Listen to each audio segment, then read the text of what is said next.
Hello friends, welcome back to our YouTube channel. अभी हम लोग यहाँ पे मारुति सुजुकी इंडिया लिमिटेड के एनालिसिस करेंगे एंड इस वीडियो में हम लोग देखने वाले हैं नेक्स्ट वीक में प्लस मंडे को जब मार्केट ओपन होगा तो किस तरीके से अपना प्राइस एक्शन पैटर्न दिखाएगा और इसके इंपॉर्टेंट लेवल्स कैसे रहने वाले हैं। अगर आप टेक्निकल्स थोड़ा सा जानते हैं तो किसी भी शेयर के प्राइस एक्शन पैटर्न करना प्रिडिक्ट करना थोड़ा आसान हो जाता है, क्योंकि अपने हिस्ट्री को ये रिपीट करता है। अब इसी चैनल पैटर्न को अगर आप देख लीजिए तो यहाँ से ऊपर जाता है, नीचे आता है। अब ये ऊपर नीचे का यहाँ पे पूरा का पूरा गेम चल रहा है। अभी फिलहाल यहाँ पे ऊपर गया था और नीचे आके टच किया। अब इस चैनल पैटर्न के अंदर अगर 1 आवर टाइम फ्रेम पे जाएंगे तो यहाँ पे एक आपको छोटा चैनल पैटर्न देखने को मिलेगा। चलिए 1 आवर टाइम फ्रेम पे हम चले ही जाते हैं। तो ये 1 आवर टाइम फ्रेम के अंदर एक हम लोग को छोटा पैटर्न, अगेन जो हम लोग को 1 डे टाइम फ्रेम पे बड़ा वाला देखने को मिल रहा था, उसी तरीके से यहाँ पे हम लोग को एक छोटा प्राइस एक्शन पैटर्न, एक छोटा चैनल यहाँ पे हम लोग को देखने को मिल रहा होगा। अभी फिलहाल ये नीचे की ओर टच किया और ऊपर की ओर जाने की कोशिश कर रहा है। अगर आप इसको यहाँ पे इस तरीके से देखेंगे कि यहाँ पे एक रेजिस्टेंस था, ठीक है, इसलिए यहाँ पे फॉल हुआ। और दूसरा रेजिस्टेंस अगर आप यहाँ से ट्रेंड लाइन ड्रॉ करेंगे तो इस तरीके से, और नीचे से अगर आप ट्रेंड लाइन ड्रॉ करेंगे तो यहाँ पे नीचे से इन पॉइंट्स को मैच करेंगे तो इस तरीके से ट्रेंड लाइन आएगा। अब कोई भी ट्रेंड लाइन रेजिस्टेंस का काम करता है, हम सभी को पता है, तो इसीलिए हम लोग को यहाँ पे एक हॉल टाइप सिचुएशन देखने को मिली है। परफेक्ट इनसाइड कैंडल का यहाँ पे एग्जाम्पल है। इनसाइड कैंडल मतलब बायर्स ने यहाँ पे अच्छी स्ट्रेंथ दिखाई, फिर अगले दिन इसको होल्ड किया, सेलर्स के हाथ में नहीं जाने दिया। सेलर्स के हाथ में जाता तो एक बड़ा नेगेटिव कैंडल बन जाता, लेकिन छोटा कैंडल बना है, मतलब सेलर्स बहुत ज़्यादा यहाँ पे इंटरेस्टेड नहीं है, बायर्स इस लेवल को होल्ड किए हैं। तो इसका ब्रेकआउट मिलेगा तो ये जो यहाँ पे ऑल ये लेवल्स का हाई है कहीं ना कहीं 12,550, ये लेवल्स हो सकता है टेस्ट करे।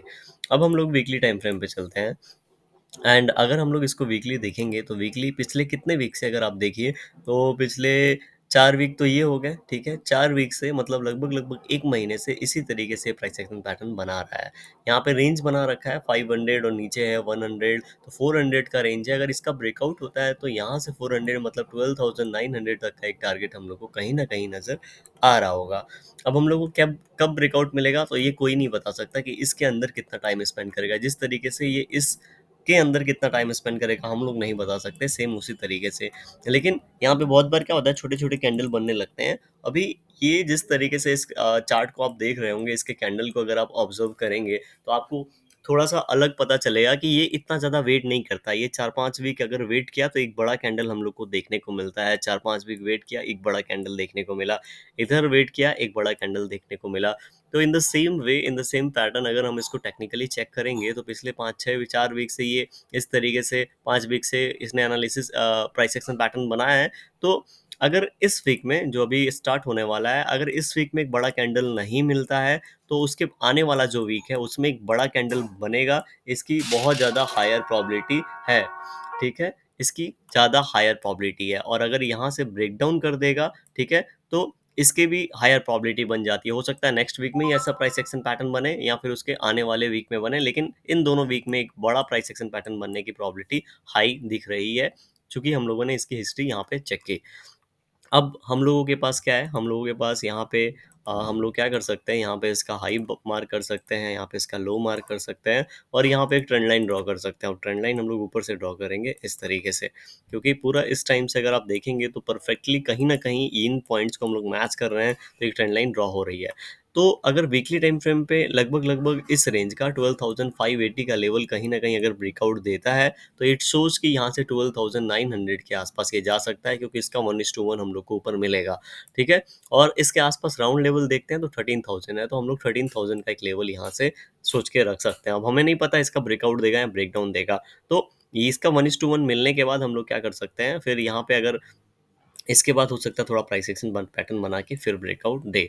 ये पहला सिचुएशन हो गया। दूसरा सिचुएशन यहाँ पे क्या हो सकता है, चूंकि ये डाउन ट्रेंड में आपको नजर आ रहा होगा, ठीक है, हर बार कहीं ना कहीं यहाँ पे बाइंग कम नजर होती हुई नजर आ रही है। तो अगर ये अपना नीचे वाला लेवल 12,100 का लेवल ब्रेक डाउन करता है तो ये 11,990 का लेवल जाके टच करेगा, एंड उसके बाद ये ब्रेक डाउन करते ही सीधे ये वाला जो सपोर्ट है, ये वाला जो रेंज है 11,500, क्योंकि एक 500 का यहाँ पे एक रेंज है, तो नीचे की तरफ 11,500 वाला नीचे की तरफ लेवल दिखा सकता है।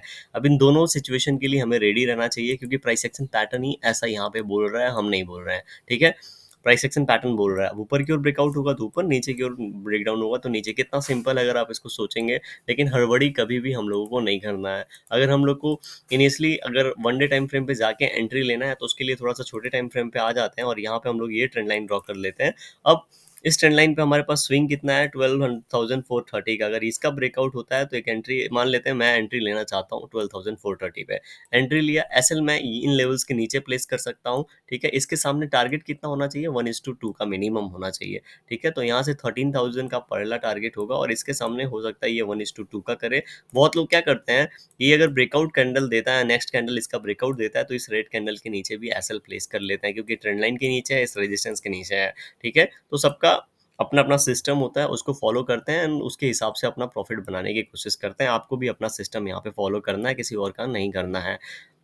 अगर हम लोग नीचे देखेंगे तो नीचे बहुत ही अच्छी बाइंग हुई है। अगर कहीं ये ना फेल होती है तो हो सकता है इसी वीक में 11,960 एंड उसके बाद नीचे वाले लेवल्स देखने को मिले।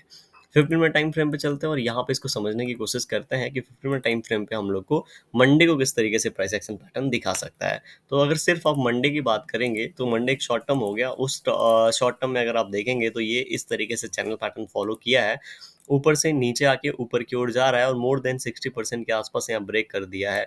तो जैसे ये स्विंग ब्रेक करेगा, बहुत बहुत ज़्यादा चांस है कि ये यहाँ पे 12,500 60-50 वाला लेवल टच करेगा। क्यों? क्योंकि स्विंग इस तरीके से बन रहा है, एक चैनल पैटर्न में है, 60% ऑलरेडी ब्रेक कर दिया है। तो जब भी ये ब्रेक करेगा तो इस लेवल के आसपास जाएगा एंड इसका अब यहाँ पे ज़्यादा टाइम स्पेंड कर रहा है, देख रहे हैं। तो अगर यहाँ पे ज़्यादा बायर्स इकट्ठे हो रहे हैं तो इस लेवल के आसपास के प्रॉफिट से खुश नहीं होंगे। जब ये गैप फिल करेगा, ये वाला जो गैप है, ये जब ये फिल करेगा तब उनको अच्छा प्रॉफिट दिखेगा। तब हो सकता है थोड़ा प्रॉफिट बुकिंग आएगा शॉर्ट टर्म में एंड तब ये इस लेवल को रिटेस्ट करके इस तरीके से निकल सकता है और नेक्स्ट लेवल 12,000 ये दिखा सकता है।